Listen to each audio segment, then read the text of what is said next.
was there. And when the time was that Elkanah offered, he gave to his wife Peninnah, his wife, to all her sons and daughters portions. But Hannah, he gave worthy portion, for he loved Hannah. But the Lord had shut up her womb. Now, back in those days, if you were childless, they always said the Lord shut up your wombs. But it probably wasn't the Lord. There probably was a number of reasons why she couldn't have children. Like today, the technology is maybe she had tumors on her ovary, or maybe something was wrong with her ovaries why she couldn't have children. So it was not necessarily that the Lord shut up her womb, but she had problems conceiving children. How many understand what I'm saying? Amen.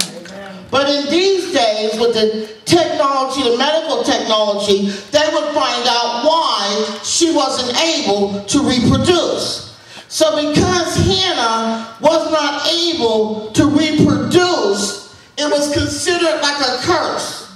When you can't bring forth children out of your womb, it was considered like a curse, like Abraham and Sarah.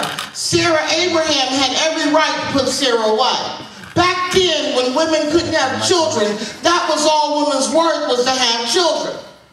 So when women couldn't have children or couldn't produce children, the husbands could either put them to death, or they could put them out to pasture, or they could put them away, because back then they said, well, you can have 3 or 4 other wives. How many understand what I'm saying? All a woman's worth was, back in those days, were to produce children, especially sons.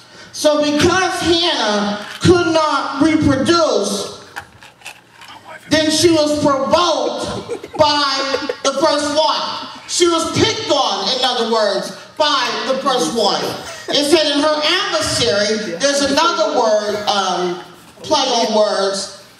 The Peninnah was not necessarily her adversary, but Peninnah, the first wife, picked on Hannah because she was able to bring forth children and Hannah was not. So it says she provoked her sore for to make her fret, because the Lord again had shut up her womb. So as he did so year by year, when she went up to the house of the Lord, so she provoked her. Therefore she wept, and she wept, and she wept, and she wept, because Peninnah provoked her. The other woman made fun of her, and they said, you cannot have children. And because there was nothing coming out of her womb, that's just like today, when we reproduce. When we reproduce, say we're going to school and we get that degree and we're reproducing.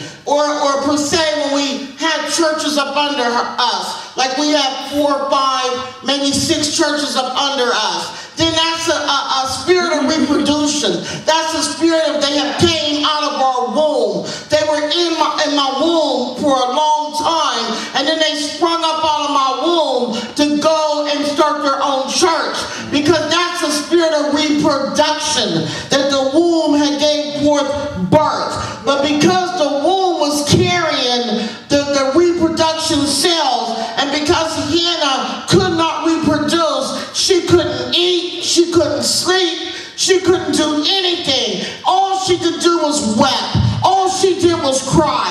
And all she said was, oh God, the attacks is so strong. The attacks on us. And Hannah prayed. And Hannah prayed for an answer. But Hannah's answer, Hannah's problem was tied up in her womb. And because she couldn't reproduce, her unreproduction was a blessing to somebody else, because she was going to reproduce Samuel. And Samuel meant God is with us. So Samuel was going to be in her womb, and Samuel was the one that was going to take the place of the judges. Because if you know correctly, Judges was the book where they judged